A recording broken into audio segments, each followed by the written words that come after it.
ጠቅላይ ሚኒስትር አብይ አህመድ የሱዳን ህዝቦች ያለማንም ጣልቃ ገብነት የጀመሩትን የፖለቲካ ሂደት በስኬት ለመምራት ያላቸውን ጥበብና ብቃት አደነቁ። በስራ ላይ ያለው የኢትዮጵያ ህገ መንግስት ሲጸድቅ አከራካሪ ጉዳዮች ለውይይት ባለመቅረባቸው ህገ መንግስቱ በሁሉም ዘንድ ህዝባዊ ቅቡልነት እንዳይኖረው አድርጎታል ተባለ። ከውጭ ጀርመን 14 ሌኦፖርድ የተባሉ 2 ታንኮችን ለዩክሬን አቀርባለሁ ስትል ገለጸች።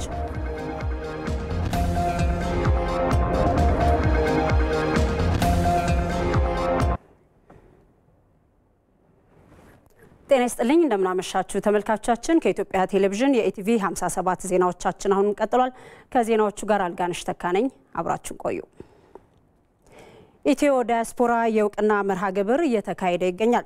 መርሃ ግብሩ በተለያዩ ሀገራት የሚገኙ ዲያስፖራዎች ለኢትዮጵያ ያደረጉትን ከፍተኛ አስተዋጽኦ እውቅና መስጠትና በቀጣይም ለተሻለ ስራ እንዲተጉ አደራ ለማለት ጭምር የተዘጋጀ መሆኑ ተገልጿል።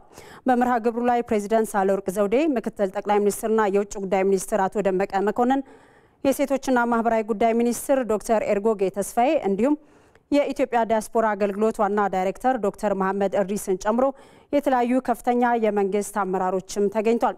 ከ25 በላይ ሀገራት የተውጣጡ የዲያስፖራ ማህበረሰብ አባላት በተገኙበት እየተካሄደ በሚገኘው በዚህ መርሃ ግብር ላይ ለዲያስፖራ አደረጃጀቶቹ የእውቅና ሰርቲፊኬትም ተበርክቶላቸዋል።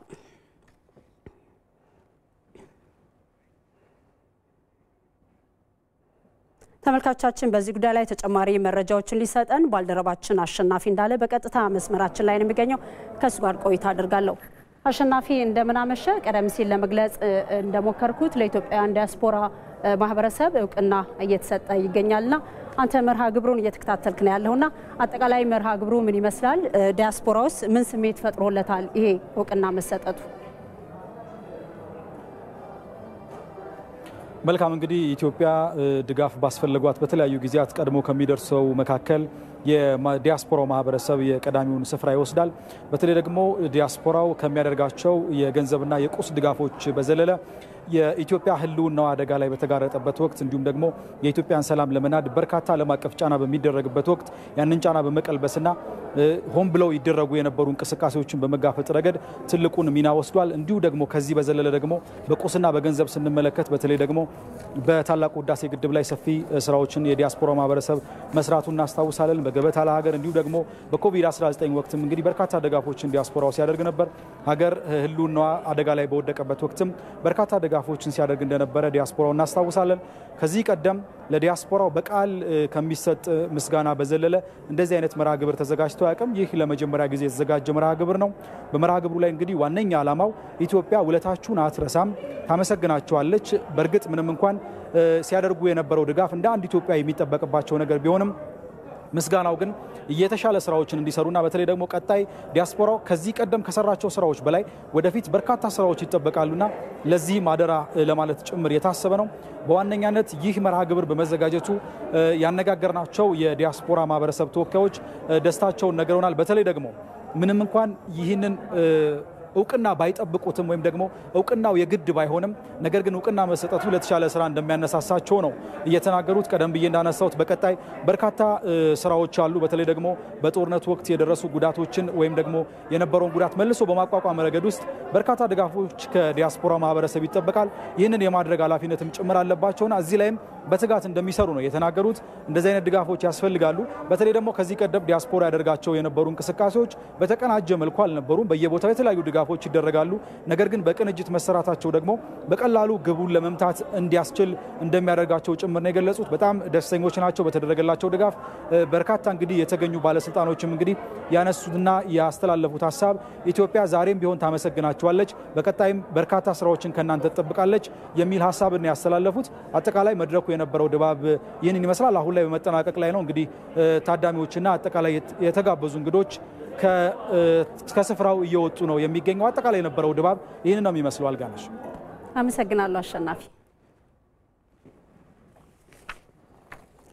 ጠቅላይ ሚኒስትር አብይ አህመድ የሱዳን ህዝቦች ያለምንም ጣልቃ ገብነት የጀመሩትን የፖለቲካ ሂደት በስኬት ለመምራት ያላቸውን ጥበብና ብቃት አድንቀዋል። ጠቅላይ ሚኒስትሩና ልዑካን ቡድናቸው በሱዳን ካርቱም ባደረጉት ይፋዊ የስራ ጉብኝት በሀገራቱ የሁለትዮሽና ቀጠናዊ ጉዳዮች ዙሪያ መክረዋል። ጠቅላይ ሚኒስትር አብይ አህመድ ማምሻውን ጉብኝታቸውን አጠናቀው ወደ ኢትዮጵያ ተመልሰዋል። ተመልካቾቻችን በዚህ ጉዳይ ላይ ዝርዝር ዘገባ ይኖረናል፣ እንደደረሰን ወደ እናንተ ይዘን እንመለሳለን። ለ6 ቀናት በኮንቴነር የቆየው ታዳጊ በህይወት ተርፏል። ታዳጊው ከእድሜ አቻዎቹ ጋር በጨዋታ ላይ ያለ ነው የገባበት ኮንቴነር ማሌዥያ ወስዶታል።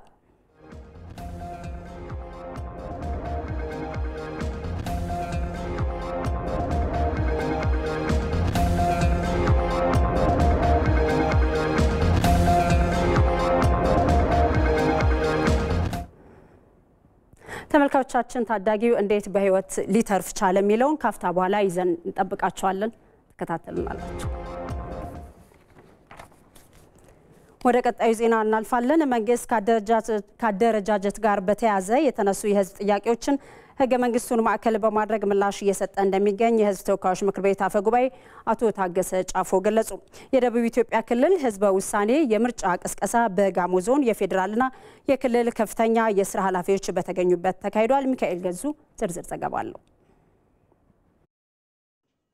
በደቡብ ክልል ውስጥ የሚገኙ 6 ዞኖች ጋሞ፣ ወላይታ፣ ጌዲኦ፣ ጎፋ፣ ደቡብ ኦሞና ኮንሶ ዞንን ጨምሮ 5 ልዩ ወረዳዎች ደራሼ፣ ቡርጂ፣ አማሮ፣ አሌና የባስኬቶ ልዩ ወረዳ በጋራ ለመደራጀት በምክር ቤቶቻቸው ያሳለፉት ውሳኔን ተከትሎ የፊታችን ጥር 9 2015 በእነዚህ አካባቢዎች ላይ ህዝበ ውሳኔ ይካሄዳል።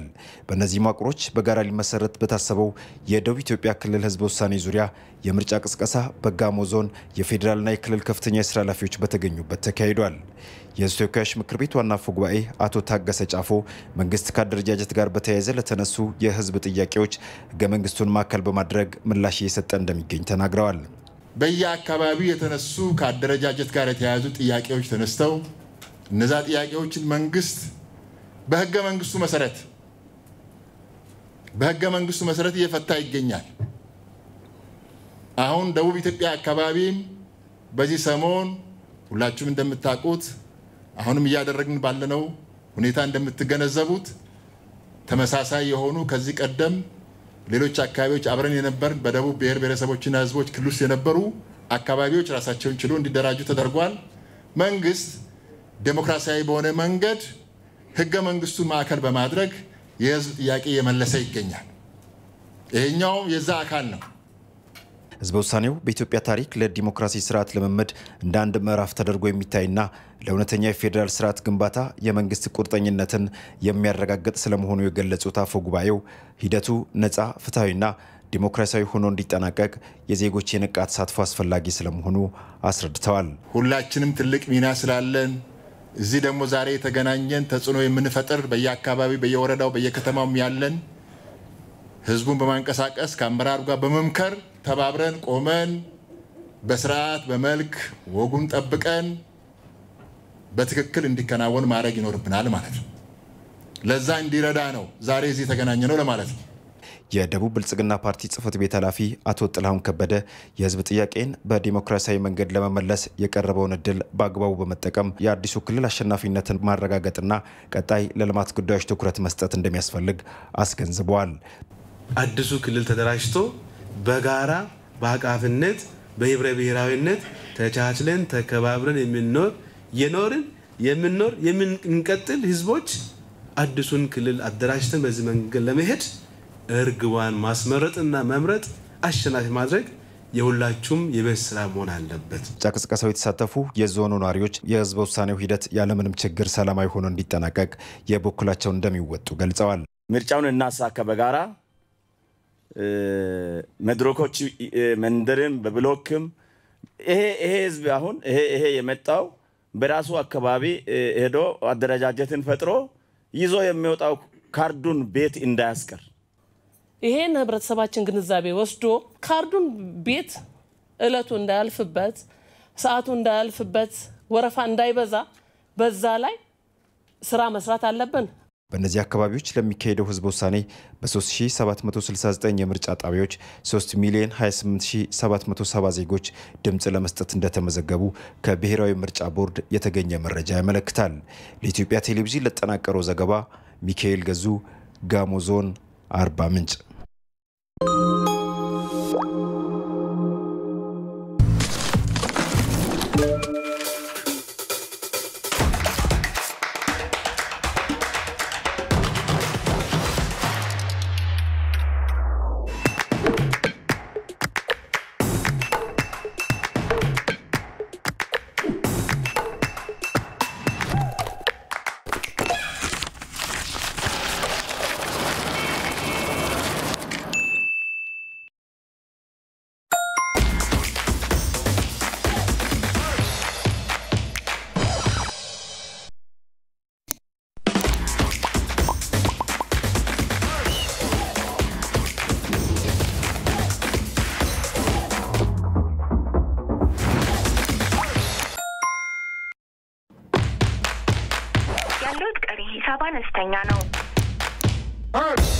ቀላል ውሎን ለማሳለፍ እንዲሁም የተቀላጠፈ ኑሮን ለመምራት የኢትዮጵያ ንግድ ባንክ የሞባይል መተግበሪያን አሁኑኑ ይጫኑ።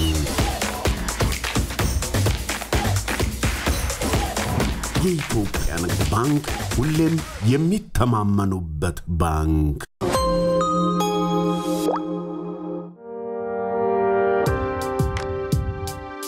ዘመናዊው ትምህርት የኢትዮጵያን መሰረታዊ ችግር አልፈታም አሁንም ድረስ እየፈታ አይደለም የሚል ሙግት በተደጋጋሚ ሲነሳ ሰምተናል። ልክ ድሮ የነበረበት ቦታ ነው ወይ ያለው ወይንስ የተወሰነ መሻሻል አለ? ዜርፎር ያ መሻሻል በቂ ነው በቂ አይደለም ነው ክርክሩ ወይንስ ምንም አልተቀየረም ነው?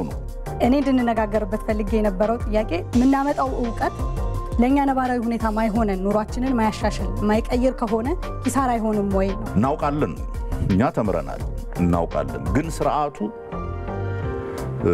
የማህበረሰባችንን ህይወት ሊቀይረው አልቻለም ቢኮዝ ወጥሮ ይዞታል። ዛሬ በእነዚህ ሙግቶችም ውስጥ ታልፎ የኢትዮጵያ የትምህርት ዓላማ ምንድነው? ምናስተምራቸው ልጆች በዚህ ጉዳይ ላይ ብዥታ ሳይኖራቸው ግልጽ የሆነ ዕውቀት ይዘው እንዲሄዱ ማድረግ አለብን። አሁን በዚህ ሰዓት በአዲሱ የስርዓተ ትምህርት ሀገር በቀል ዕውቀቶችን እናካትታለን ሲባል ምን ማለት ነው? ከባድ ጥያቄ ነው የጠየቅሽኝ። ቢኮዝ እኔ ራሴ ኤግዛክትሊ ምን ማለት ነው የሚለው በደንብ ክላሪቲ የለም።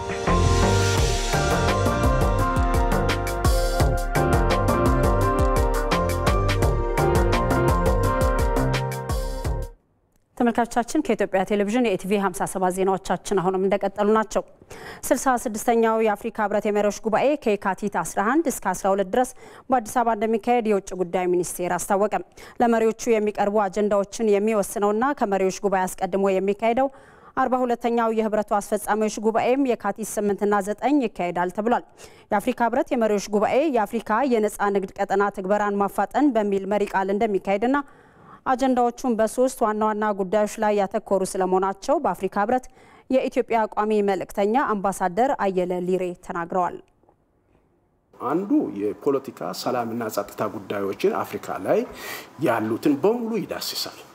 ሁለተኛው ደግሞ በኢኮኖሚ ነክ ጉዳዮችን በሙሉ ይዳስሳል። ሶስተኛው ደግሞ ማህበራዊና ባህላዊ ጉዳዮችን ነው የሚዳስሰው። እነዚህ ነገሮች በአፍሪካ ህብረት ለ2063 ያዘጋጀው የረጅም ጊዜ የ50 ዓመት እቅድ አለ።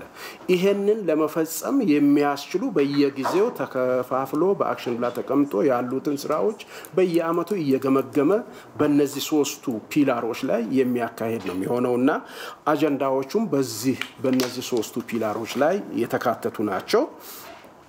ባለፈው አመት ምን ተሰራ የሚለውን ይገመግማል።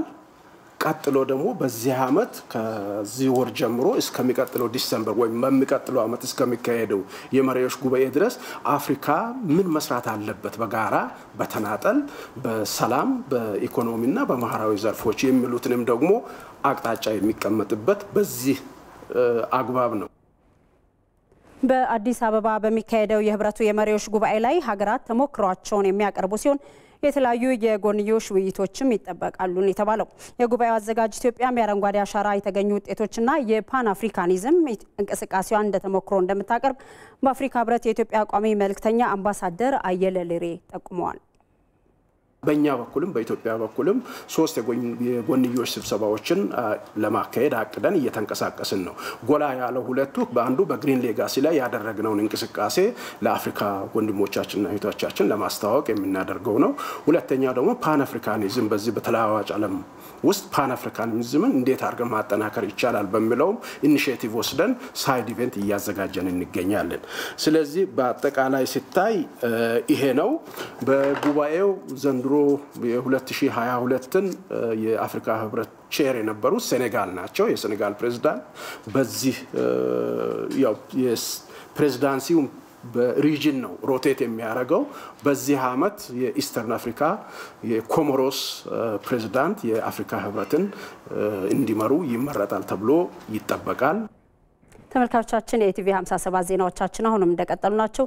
የምሽቱን አበይት ጉዳዮች በድጋሚ እናስታውሳችሁ። ጠቅላይ ሚኒስትር አብይ አህመድ የሱዳን ህዝቦች ያለማንም ጣልቃ ገብነት የጀመሩትን የፖለቲካ ሂደት በስኬት ለመምራት ያላቸውን ጥበብና ብቃት አደነቁ። በስራ ላይ ያለው የኢትዮጵያ ህገ መንግስት ሲጸድቅ አከራካሪ ጉዳዮች ለውይይት ባለመቅረባቸው ህገ መንግስቱ በሁሉም ዘንድ ህዝባዊ ቅቡልነት እንዳይኖረው አድርጎታል ተባለ። ጀርመን 14 ሌኦፖርድ 2 የተባሉ ታንኮችን ለዩክሬን አቀርባለሁ ስትል ገለጸች።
በስራ ላይ ያለው የኢትዮጵያ ህገ መንግስት ሲጸድቅ አከራካሪ ጉዳዮች ለውይይት ባለመቅረባቸው ህገ መንግስቱ በሁሉም ዘንድ ህዝባዊ ቅቡልነት እንዳይኖረው አድርጎታል ተባለ። ህገ መንግስቱ የህጎች ሁሉ የበላይ የሆነ የዜጎች የጋራ መግባቢያ ሰነድ በመሆኑ አለመግባባት ያስከተሉ ጉዳዮችን በውይይት መፍታት እንደሚገባም ነው የተጠቆመው። በዚህ ጉዳይ ላይ ተስፋዬ ጫኔ ዝርዝር አለው።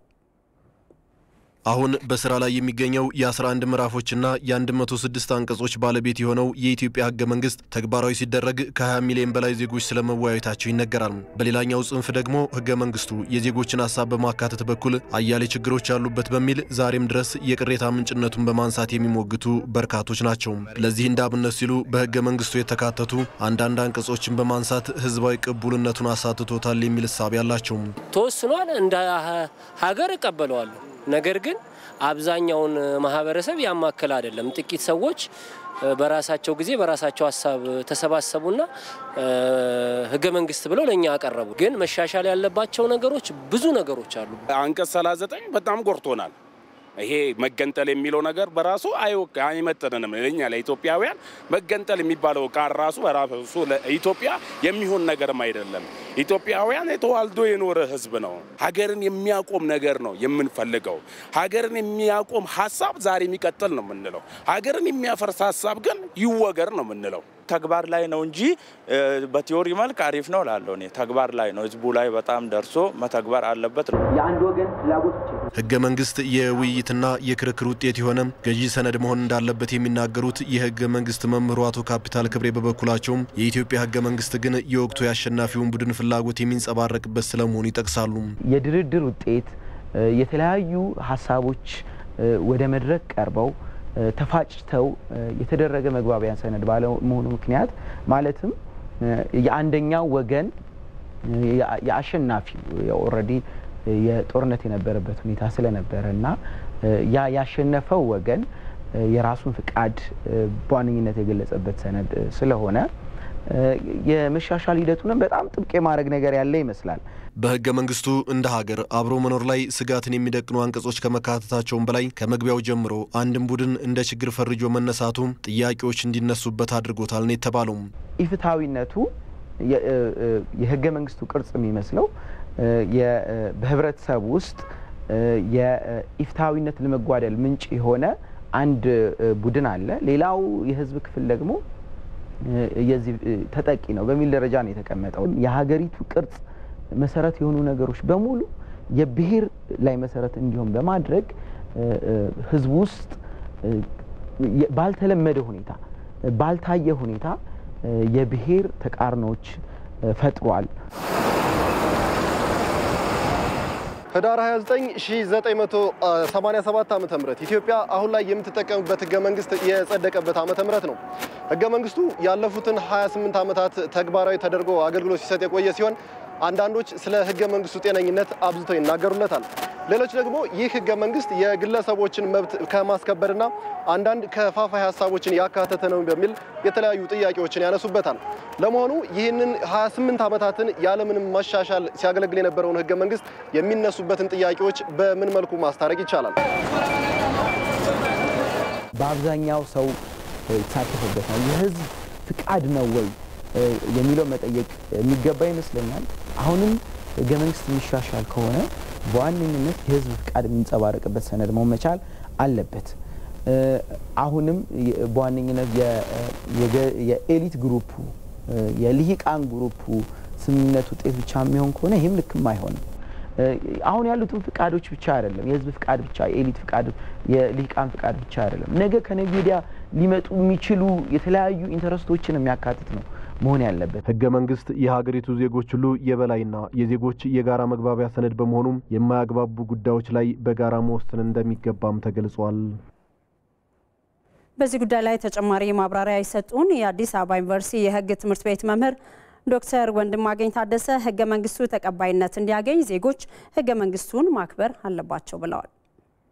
አንድ ህገ መንግስት ቅቡል ነው ሊባል የሚችለው የመንግስት ተቋማት፣ የማህበረሰብ ተቋማት፣ የባህል ተቋማት፣ ዜጎችም ሁሉም ህገ መንግስቱን እንደራሳቸው አድርጎ ሲቆጥሩ ህገ መንግስቱን ከልባቸው ሲፈጽሙ እነኝን ያካተተ ነገር ነው። ህገ መንግስቱ ላይ የተጻፉ ነገሮች ብቻ ለህገ መንግስት ቅቡልነት ውስን ነው አስተዋጽኦአቸው እና ህገ መንግስት ቅቡልነት ስንል የትግበራ ጉዳይ ነው። ስለዚህ ህግ አስፈጻሚዎች፣ ፖሊስ፣ አቃቤ ህግ፣ ሌሎችም ህዝቡ ራሱ ህገ መንግስቱን ማክበርና ማስከበር መቻል አለበት። የዛ ጊዜ ነው ቅቡልነት አለው ሊባል የሚችል። ዶክተር ወንድማገኝ ታደሰ የኢትዮጵያ ህገ መንግስት ትግበራ ላይ ችግር እንዳለም ጠቁመዋል። ላለፉት 30 ዓመታት ህገ መንግስቱ ብዙዎቹ አንቀጾች ቃላቸው በተግባር ቢታይ ኖሮ ቅቡልነቱ የተሻለ ይሆን ነበር እና ዋናው ችግር የትግበራ ነው። ትግበራ ስንልን ማለታችን ነው እንግዲህ ህገ መንግስቱ የመብቶች ጉዳይ ነው። ህገ መንግስቱ የመንግስት ስልጣን መገደቢያ ነው። ሌሎችም አሉ። እነሱን አስመልክቶ ትግበራ ላለፉት 30 ዓመታት አስቸጋሪ ነበር። ትግበራ አለ ማለት ያስቸግራል። እኛ በአካዳሚክስ እንደምንለው የተጻፈው ህገ መንግስት አለ ኮንስቲቱሽን ሊባል የሚችል ግን በትግበራ ኮንስቲቱሽናሊዝም አለ። በትግበራ ማለት ምንድነው? ሁሉም ነው። የመንግስት ተቋማት፣ የሲቪል ተቋማት፣ ዜጎች ሁሉንም ያካተተ አይነት ባህል፣ ልምድ ማለት ነው ህገ መንግስት ተተገበረ ሲባልና ከትግበራ አንጻር ከፍተኛ ችግር ያለበት ነው። ያ ችግር ደግሞ ብዙዎች ቅሬታ እንዲያቀርቡበት ሆኗል። እኔ ህገ መንግስቱን በሙሉ ልባቸው የሚቀበሉ ከአካላት አሉ ማለት ራሱ ያስቸግራል፣ ከትግበራ የተነሳ ማለት። የዓለም ባንክ ለኢትዮጵያ የጤና አገልግሎት ተደራሽነትና ለጎርፍ መከላከል ፕሮጀክቶች የሚውል የ754 ሚሊዮን ዶላር ድጋፍ አደረገ። ለ4 ዓመታት በሚተገበሩት ሁለቱ ፕሮጀክቶች ከ55 ሚሊዮን በላይ ዜጎች ተጠቃሚ ይሆናሉም ተብሏል። ሰይፉ ገብረጻዲቅ ዝርዝር አለው። የ754 ሚሊዮን ዶላር የድጋፍ ስምምነቱን የተፈራረሙት የገንዘብ ሚኒስትር አህመድ ሼዴ እና የዓለም ባንክ የኢትዮጵያ፣ ኤርትራ፣ ሱዳንና ደቡብ ሱዳን ዳይሬክተር ኦስማን ዳዮኒ ናቸው። በድጋፉ የተገኘው ገንዘብም ለጤና አገልግሎት ተደራሽነትና ለጎርፍ መከላከል ፕሮጀክት ተግባር የሚውል መሆኑ ተገልጿል። በግጭት አካባቢ የወደሙ መሰረተ ልማቶችን መልሶ የመገንባት ስራም በፕሮጀክቱ መካተቱን ነው ዳይሬክተሩ የገለጹት። መርሃ ግብሩ በሀገሪቱ በግጭት የተጎዱ የጤና መሰረተ ልማቶችን መልሶ ለመገንባት ያግዛል። የውሃ አቅርቦትንም በማሻሻል የህይወት አድን ሚናም ይኖረዋል። 445 ሚሊዮን ዶላሩ በግጭት የተጎዱ አካባቢዎችን ጨምሮ ለተፈናቀሉ ዜጎች ህይወት አድን አገልግሎት እንደሚውል ገልጸው ቀሪው 300 ሚሊዮን ዶላር ደግሞ የጎርፍ አደጋን የመከላከል ፕሮጀክቶች እንደሚውል እንዲሁም ተጋላጭነትን ለመቀነስና ተጽዕኖን መቋቋም የሚያስችሉ ስራዎች ይከናወኑበታል ብለዋል። የገንዘብ ሚኒስትሩ አህመድ ሼዴ የድጋፍ ስምምነቱን ጠቅላይ ሚኒስትር ዶክተር አብይ አህመድ አሜሪካ ባቀኑበት ወቅት ከባንኩ ኃላፊ ጋር ባደረጉት ውይይት ቃል የተገባ መሆኑን አስታውሰዋል። ድጋፉም ለጤና አገልግሎት ተደራሽነት ወሳኝ ነው ብለዋል። የጤና አገልግሎትን ተደራሽነት ለማሳደግ በከፍተኛ ደረጃ የሚያግዝ ይሆናል። በተለይ ደግሞ የጤና አገልግሎት ፍትሐዊነትን ለማረጋገጥ እንዲሁም በቅርቡ በነበረው አገራዊ ግጭት በጦርነት የተጎዱ አካባቢዎች ላይ ያሉ የጤና ተቋማትን መልሶ ለመገንባትም አገልግሎት ላይ የሚውል ነው። ከአጠቃላይ ከመልሶ ግንባታ እቅዳችን አንጻርም እጅግ በጣም ጠቃሚ ነው። ለጎርፍ ተጋላጭ አካባቢዎች በተለይ አርብቶ አደር አካባቢዎች ላይ በሰጠው ከፍተኛ ትኩረትና ተደጋጋሚ ባህሪም ስላለው በየጊዜው በመንግስት በጀት ብዙ ነገር ስንሰራ የቆየን ስለሆነ ይህንን ዘላቂ መፍትሄ እና የተጋላጭነት ለመቀነስ ሬዚለንት የሆነ የመቋቋም አቅማችንን ለማሳደግ አገልግሎት ላይ የሚውል ፕሮጀክት ነው። ሁለቱም ፕሮጀክቶች እጅግ በጣም ጠቃሚ ፕሮጀክቶች ናቸው። የጤና ሚኒስትር ዶክተር ሊያ ታደሰ ድጋፉ በተለይም በመልሶ ግንባታ የሚሰሩ መንግስታዊ ጥረቶችን የሚያግዝ የጤና አገልግሎት ጥራትና ተደራሽነት ላይ ትልቅ ፋይዳ እንደሚኖረውም ገልጸዋል። ለጤና ተደራሽነት ብዙ ብንሰራም አሁንም ብዙ ክፍተቶች አሉብን። ይህ ድጋፍም ለጤና አገልግሎት መሻሻል ፋይዳው የጎላ ነው። የውሃና ኢነርጂ ሚኒስትር ዶክተር ኢንጂነር ሀብታሙ ይተፋ ድጋፉ መንግስት ትኩረት ከሰጠባቸው ዘርፎች አንዱ በሆነው በተለይም በአርብቶ አደሩ አካባቢ ትልቅ ሚና እንደሚኖረው ገልጸዋል። ይህ የ300 ሚሊዮን ዶላር ፕሮጀክት ለእኛ ትልቅ ትርጉም አለው ብዬ አምናለሁ። የህዝቡንም ህይወት ለማሻሻልና የውሃ ሀብታችንን በአግባቡ ለመጠቀምም ወሳኝ ድጋፍ አለው። በዓለም ባንክ በተገኘው ገንዘብ የሚሰሩት ፕሮጀክቶች በጤና ሚኒስቴርና በውሃና ኢነርጂ ሚኒስቴር ትብብር እንደሚፈጸሙ ኢዜአ ዘግበዋል። ተመልካቾቻችን ጠቅላይ ሚኒስትር አብይ አህመድ በሱዳን የነበራቸውን ጉብኝት የተመለከተው ዝርዝር ዘገባ ደርሶናል። እንደሚከተለው መግቢያውን ላስታውሳችሁ። ጠቅላይ ሚኒስትር አብይ አህመድ የሱዳን ህዝቦች ያለ ማንም ጣልቃ ገብነት የጀመሩትን የፖለቲካ ሂደት በስኬት ለመምራት ያላቸውን ጥበብና ብቃት አድንቀዋል። ጠቅላይ ሚኒስትሩና ልዑካን ቡድናቸው በሱዳን ካርቱም ባደረጉት ይፋዊ የስራ ጉብኝት በሀገራቱ ሁለትዮሽና ቀጠናዊ ጉዳዮች ዙሪያ መክረዋል። ጠቅላይ ሚኒስትር አብይ አህመድ ማምሻውን ጉብኝታቸውን አጠናቀው ወደ ኢትዮጵያ ተመልሰዋል። ሮዛ መኮንን ተጨማሪ አላት። ሱዳንና ኢትዮጵያ ለዘመናት የዘለቀ የእርስ በርስ ግንኙነት የመሰረቱ ሀገራት ናቸው። ከታላቁ የኢትዮጵያ ህዳሴ ግድብ በተጨማሪ በጋራ ትብብር የሚገናኙባቸው ዘርፎችም በርካታ ናቸው። ከጥቂት ዓመታት በፊት ሱዳን ገጥሟት ከነበረ የፖለቲካ ቀውስ እንድታገግምና ከስምምነት ማዕቀፍ እንድትደርስ ጠቅላይ ሚኒስትር አብይ አህመድ የተጫወቱት ሚናም ከፍተኛ እንደነበር ይታወሳል። ታዲያ ጠቅላይ ሚኒስትር አብይ ይህን ለረጅም ጊዜ የቆየ ግንኙነት ይበልጥ ለማጠናከር ያለመ ይፋዊ የስራ ጉብኝት በሱዳን ካርቱም አድርገዋል። ጠቅላይ ሚኒስትር አብይና ልዑካን ቡድናቸው ሱዳን ሲደርሱ በሉዓላዊ ሽግግር ምክር ቤቱ ፕሬዝዳንት ሌተናል ጀነራል አብዱል ፈታህ አልቡርሃን ደማቅ አቀባበል ተደርጎላቸዋል።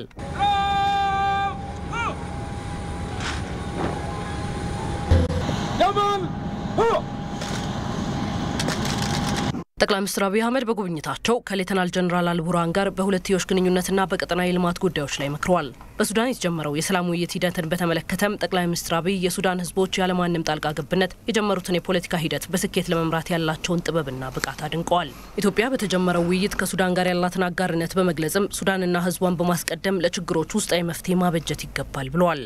My message for all was a very short and precise. You have a beautiful country. ለሁላችሁም ያለኝ መልእክት ግልጽ ነው። ሱዳን በጣም የሚያምር ሩህሩህና ብልህ ህዝብ ያለባት ሀገር ናት። የሚገጥሙ ማንኛውንም እክሎች ሱዳንና ህዝቧን በማስቀደም ለራሳችሁ ችግር ራሳችሁ መፍትሄ እንድታበጁ መልእክቴን አስተላልፋለሁ። የሱዳን ሉዓላዊ ሽግግር ምክር ቤት ፕሬዝዳንት ሌተናል ጀነራል አብዱል ፈታህ አልቡርሃን በበኩላቸው የሀገራቱን የሁለትዮሽ ግንኙነት በጋራ ምክክር ላይ ተመርኩዘን ለማጠናከር እንሰራለን ብለዋል። نتحدث دوما عن روابط ሁለቱ ሀገራት የቀደመውን ታሪካዊ ግንኙነት ለማስቀጠል የወደፊት ግንኙነታችንን በጋራ ሆነን በማጠናከር የምንቀጥል ይሆናል። ወደ ሁለተኛ ሀገራችሁ ሱዳን እንኳን ደህና መጣችሁ እያልኩ ጉብኝቱ ወደፊትም ቀጣይ እንደሚሆን ተስፋ አለኝ። ኢትዮጵያ ሰላማውንና አንድነቷን ለማስጠበቅ የከፈለችው መስዋዕትነት ትልቅ ነው። ኢትዮጵያ ለኛም በአንድነቷ ምሳሌ የምትሆን ሀገር ናት። የሁለቱ ሀገራት ህዝቦች ጥቅም ላይ ትኩረት አድርገን እንሰራለን። ጠቅላይ ሚኒስትር አብይ አህመድ የሱዳን ፖለቲካ ስምምነት ማዕቀፍ እንዲተገበር ድጋፍ ለማድረግ ባለመው ጉብኝታቸው ሉዓላዊ የሽግግር ምክር ቤቱ ምክትል ፕሬዝዳንት ሌተናል ጀነራል መሐመድ ሐምዳን ደጋሎን አግኝተዋል። የሱዳን ህዝብ የራሱን ችግር በራሱ ለመፍታት ያለውን እምቅ አቅም እንዲጠቀም ያበረታቱት ጠቅላይ ሚኒስትር አብይ በፖለቲካው ከተሰማሩ የተለያዩ የሀገሪቱ ፖለቲካ ፓርቲዎች እንዲሁም ከሶስትዮሽ መፍትሄ አፈላላጊ ቡድን አባላት ጋር ተወያይተዋል። በውይይታቸውም ኢትዮጵያ ጣልቃ ገብ ያልሆነ መርህ ለራሷ ብቻ ሳይሆን ለሌሎችም ጭምር የሚሰራ በመሆኑ ሀገረ በቀል መፍትሄዎች ላይ ትኩረት ሊደረግ ይገባል ብለዋል። ጠቅላይ ሚኒስትር አብይና ልኡካቸው ባደረጉት ጉብኝት በጋራ ለመስራት የሚያስችሉ የሁለትዮሽ ምክክሮችም ተካሂደዋል። ከዚሁ ጋር በተያያዘ ጠቅላይ ሚኒስትር አብይ አህመድና ልኡካን ቡድናቸው በሱዳን ያደረጉት ጉብኝት ውጤታማ እንደነበረ የውጭ ጉዳይ ሚኒስትር ዴኤታ አምባሳደር ምስጋኑ አርጋ ተናግረዋል። The talks covered the bilateral relation between the two countries in addition to regional በውይይታችን የሁለቱን ሀገራት የእርስ በርስ ግንኙነት ማጠናከርና በቀጠናዊ ልማት ጉዳዮች ላይ መልካም የሆነ ምክክር አድርገናል። የሀገራቱንና የሕዝባቸውን የቆየ ግንኙነት በተጠናከረ መልኩ ለማስቀጠል ተነጋግረናል። የሱዳን የፖለቲካ ስምምነት ማዕቀፍ እንዲተገበር የሚያስችሉ የማበረታታት የጋራ ስምምነትና ዘላቂ ሰላም እንዲኖር ድጋፍ ማድረግ ላይም መክረናል። ሀገራቱ የታላቁ ህዳሴ ግድብን ጨምሮ በተቀመጠውና በነበረው አቅጣጫ መሰረት በንግግርና በጋራ መግባባት ላይ የተመሰረተ ግንኙነታቸውን በማጠናከር ለጋራ መግባባት ለመስራት ተነጋግረዋል። ተመልካቾቻችን ጠቅላይ ሚኒስትር አብይ አህመድ በሱዳን ያደረጉትን ይፋዊ የስራ ጉብኝት አስመልክተው በማህበራዊ የትስስር ገጻቸው ላይ ያሰፈሩትን መልእክት አቀርባለሁ። እንደገና ወደ ሱዳን በመምጣቴና ከጥበበኛ የሱዳን ህዝብ መካከል በመገኘቴ ደስተኛ ነኝ። ለተደረገልን አቀባበል ለጀነራል አብዱል ፈታህ አልቡርሃን ምስጋናዬን አቀርባለሁ። አሁን ባለው ራስ መር የፖለቲካ ሂደት ኢትዮጵያ ከሱዳን ጋር በአጋርነት ትቆማለች ብለዋል ጠቅላይ ሚኒስትር አብይ አህመድ። ወደ ቀጣዩ ዜና አልፋለሁ። የአምራች ኢንዱስትሪውን ምርታማነት ለማሳደግ በዘርፉ ያሉ ችግሮችን መፍታት እንደሚገባ ተገለጸ። የኢትዮጵያ ታምርት ሀገራዊ ንቅናቄ አካል የሆነ መድረክ በኦሮሚያ ክልል ደረጃ በቢሾፍቱ ተካሂዷል። መሐመድ ራህማቶ ዝርዝር አለው። በኢትዮጵያ የአምራች ኢንዱስትሪው ዘርፍ ለምጣኔ ሀብታዊ ሽግግር የሚኖረውን ሚና ታሳቢ በማድረግ ዘርፉን ለመደገፍ ባለፈው ዓመት የኢትዮጵያ ታምርት ንቅናቄ ተጀምሯል። በዚህም በተለያዩ ችግሮች ስራ አቁመው የነበሩ ከ200 በላይ ኢንዱስትሪዎች ማምረት እንዲችሉ ሆነዋል። በቢሾፍቱ ከተማ በተካሄደው የኦሮሚያ ክልል የኢትዮጵያ ታምርት ንቅናቄ መድረክ ላይ የኢንዱስትሪ ሚኒስትር ዴኤታ ታረቀኝ ቡሉልታ ንቅናቄው ያስገኘውን ውጤት በመጥቀስ ምርታማነቱን ለማሳደግ መስራት ያስፈልጋል ብለዋል። ችግሮችም እያሉ አምራች ኢንዱስትሪ ዘርፉ ተስፋ ሰጪ ውጤትን እያስመዘገበ ነው። ለምሳሌ የ2015ን ብቻ ብናነሳ የስራ ዕድል ፈጠራው ወደ 111,000 የስራ ዕድል ተፈጥሯል ማለት ነው። ኤክስፖርታችንን ስናይ ወደ 194 ሚሊዮን ዶላር ኤክስፖርት አድርገናል። በተለይ ተኪ ምርታችን ተስፋ የሚሰጡ ሁኔታዎች እየታዩ ናቸው። ስለዚህ የዘንድሮ ተኪ ምርት በ6 ወር ስናይ ወደ 2.8 ቢሊዮን ዶላር ነው የተተካው። ባለሀብቶች ትክክለኛው ዜግነት ማምረት ነው ለኢትዮጵያ። ትክክለኛው ተወዳዳሪ እንደ ሀገር የሚያደርገን የአምራች ኢንዱስትሪ ዘርፉን ስንደግፍ ነው። የኦሮሚያ ክልል ኢንቨስትመንትና ኢንዱስትሪ ቢሮ ኃላፊ አህመድ ድሪስ አምራች ኢንዱስትሪው በክልሉ ሰፊ የስራ ዕድል መፍጠሩን ተናግረዋል። በክልላችን 7343 ማኒፋክቸሪንግ ኢንቨስትመንት ፕሮጀክቶች መሬትና ኢንቨስትመንት ፍቃድ የወሰዱ ሲሆን እስካሁን ወደ ማምረት ስራ ከገቡት 40.3% የሴክተሩ ባለሀብቶች 83.2 ቢሊዮን ብር በተጨባጭ ፈሰስ ያደረጉና ለ135221 ቋሚ ለ52996 ጊዜያዊ ሰራተኛ የስራ ዕድል ከፍቷል። ይሁን እንጂ አብዛኛው የክልሉ ማኒፋክቸሪንግ ፕሮጀክት ባላቸው የጥሬ ዕቃ እጥረት፣ የኃይል መቆራረጥ፣ የሰራተኛ ምርታማነት ችግርና የቴክኖሎጂ ኋላ ቀርነት የተነሳ ከ20 እስከ 40% በሚሆኑ አቅም እያመረቱ የሚገኙ ሲሆን ድጋፍ በማድረግ የማምረት አቅማቸውን ብናሳድግ ከዚህ የተሻለ ውጤት ሊገኝ እንደሚችል ይታመናል። የቢሾፍቱ ከተማ ከንቲባ አለማየሁ አሰፋ በበኩላቸው በአካባቢው ያሉ አምራች ኢንዱስትሪዎች ሀገር በችግር ውስጥ ሆናም እያመረቱ እንደነበር ገልጸዋል። በሀገራችን የተጋረጠባት ችግር ሳይበግራችሁ ምርታችሁን ሳታቆሙ ሰራተኞቹን ሳትበትኑ መቆየቱ እንደ ትልቅ ስኬት የሚታይ ነገር ነው። ይሄ ቀላል ነገር አይደለም። የደረሰባችሁ ኪሳራ በብር ደረጃ በሞራል ደረጃ ስናይ ቀላል አይደለም፣ እናውቀዋለን ማለት ነው። ምንም ምርት ሳይኖር ሰራተኛውን መንግስት ባስቀመጠው አቅጣጫ ሳትበትኑ ሰራተኛን ደሞዝ እየከፈላችሁ እስከ ዛሬዋ ድረስ ያቆያችሁ አምራች ኢንዱስትሪዎች ናቸው። በቀጣይም አብረን ሆነን አንድ ላይ ቆመን ይሄን ችግር በመቅረፍ የምንታገልበት ሁኔታ ይፈጠራል ማለት ነው። በንቅናቄ መድረኩ ላይ ውይይት የተካሄደ ሲሆን በአካባቢው የሚገኙ አምራች ኢንዱስትሪዎች ምርቶቻቸውን ለእይታ አቅርበዋል። በኢትዮጵያ የኢንቨስትመንት እድልና አማራጭን በተፈለገው መንገድ በመጠቀም የሀገሪቱን እድገት ማፋጠን እንደሚገባ የሀገር ውስጥና የውጭ ባለሀብቶች ተናገሩ።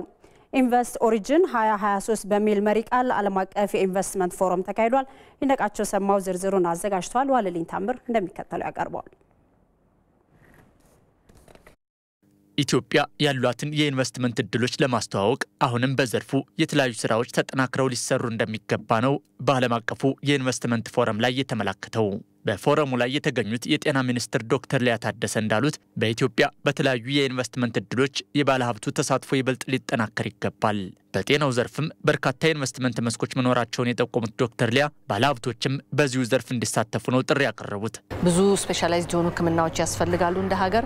በእነዚህ ምክንያት እነዚህን ፍለጋ የውጭ የሚሆኑ የሀገር ውስጥ ነዋሪዎቻችን ወደ ተለያዩ ሀገሮች ይሄዳሉ። ስለዚህ ከዚህ አንጻር እኛ ሀገር አሁን በጣም ስፔሻላይዝድ የሆኑ ተርሸሪ የምንላቸው ኳተርነሪ የምንላቸው ሰርቪሶች ማሳደግ አንዱ ትኩረታችን ነው። ለዚህ ደግሞ ሀገር ውስጥ ያሉም ከውጭም የተለያዩ ኢንቨስትመንቶች እንዲመጡ እንፈልጋለን።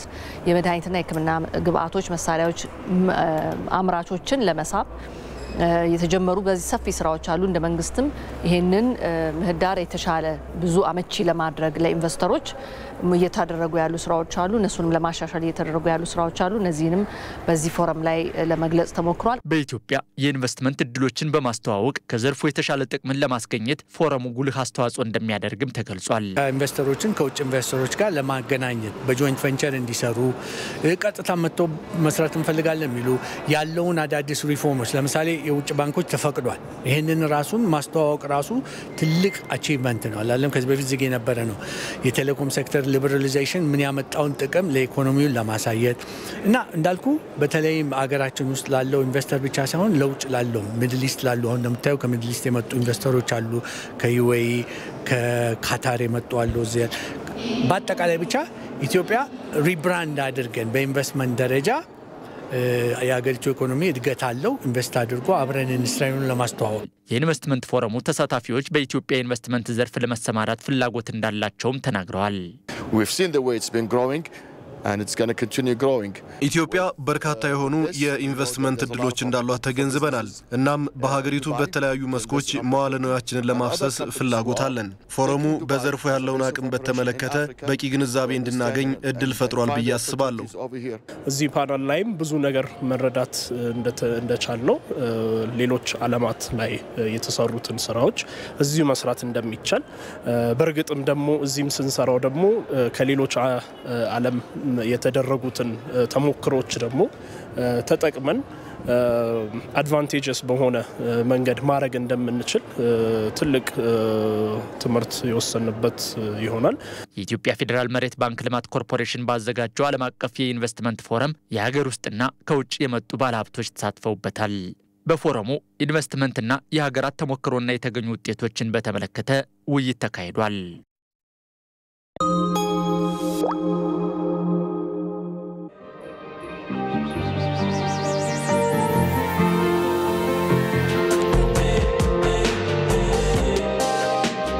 ብርቱ ጥረት ያማረ ውጤት ይሰጣል። ለሚወዱት ነገር መጽናት ደስታን ያጎናጽፋል። የድካም ውጤትን መመልከት እርካታን ይቸራል።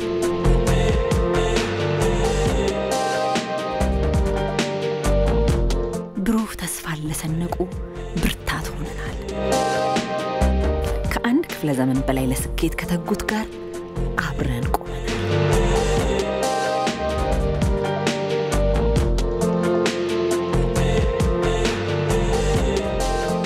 የኢትዮጵያ ልማት ባንክ የልማት አጋሩ